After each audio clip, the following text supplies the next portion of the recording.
to shampoo their hair. Kasi there are patients who cannot tolerate movement of their head. Kasi po pwede po siyang may vertigo, pwede po siyang madaling mahilo. Okay, magkaroon ng pagkahilo. Okay, so kailangan po may doctor's order po tayo, no? So, also flexion and hyperextension of patient's head that has injury on the neck or spine is contraindicated po itong shampooing. Kasi gagalawin po natin yung head niya. Tama? Okay. So also you have to check for the patient's sensory perception.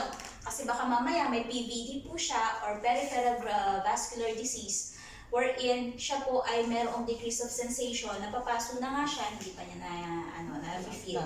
Okay po? So, now that the patient is okay. So, ang gagawin naman natin ngayon is to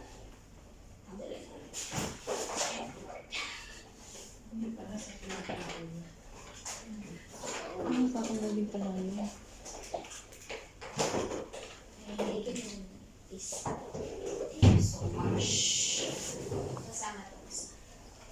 Alright. So, this is what we call shampoo tray. Okay? Shampoo tray. Shampoo tray. So, may hose po siya. So, kailangan kumuha kayo ng bucket para sasalo ng water. Okay? So, you have to excuse yourself first. Okay? And then, put the patient's head here. For patient not to become uncomfortable in the duration that you are shampooing their head, you can also put a small rolled towel underneath their neck.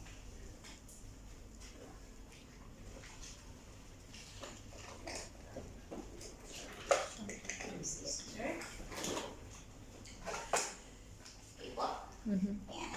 So, next is, kuha tayo ng small towel for their eyes. Okay, para pag halimbawang na, nagkaroon ng shampoo dito sa near sa eyes niya, hindi po siya mahihilang. Okay. Pwede rin kayo maglagay ng cotton balls dito po sa tenga para hindi siya Pumasok sa tubig. Okay, so after that, we are going to place, sabi ko nga sa inyo, a pail underneath.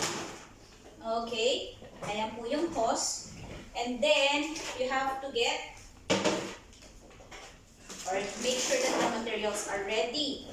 There is a bucket of water. Alright, bucket of water. Ano to? Dipper. Okay po. So, warm. Make sure that this is warm. Okay. Preferably, what is the temperature of the water? Again? 110 to 115. 150 degrees. Yes. Okay, Celsius. Make sure that the room temperature is how many? Ilang degrees? Room temperature. 27. Okay, 27 degrees Celsius. Okay, assess the temperature of the water using the inside of your wrist or your elbow.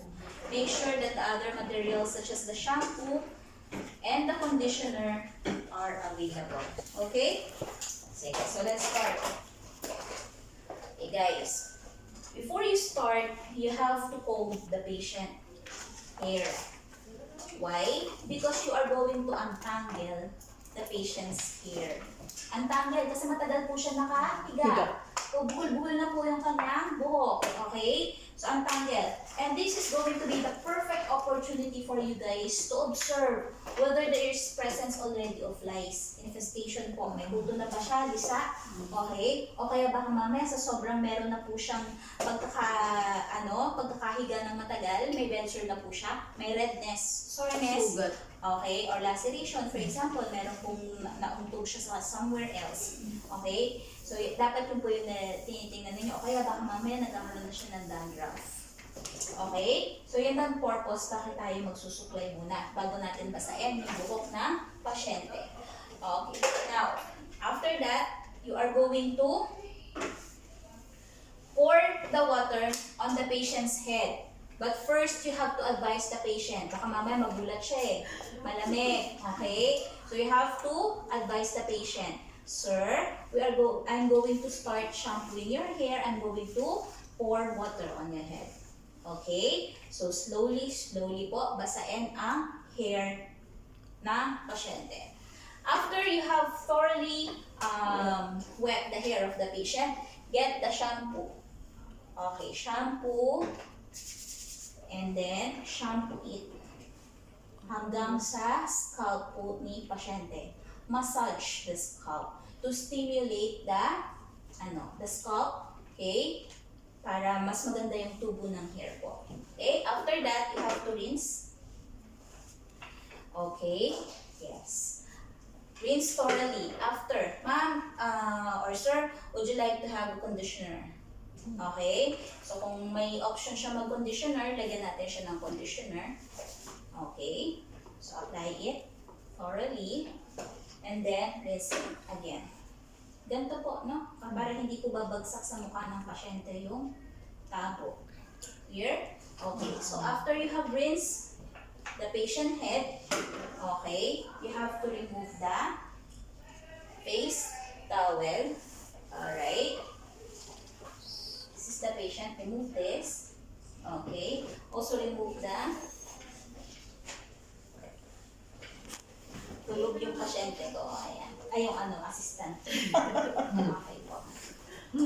So ngayon, ilalagay natin siya. Clean these guys so that after using, every time you use it, pagka ginamit mo ulit the following day, Ready na. malinis po siya. Okay, the purpose of this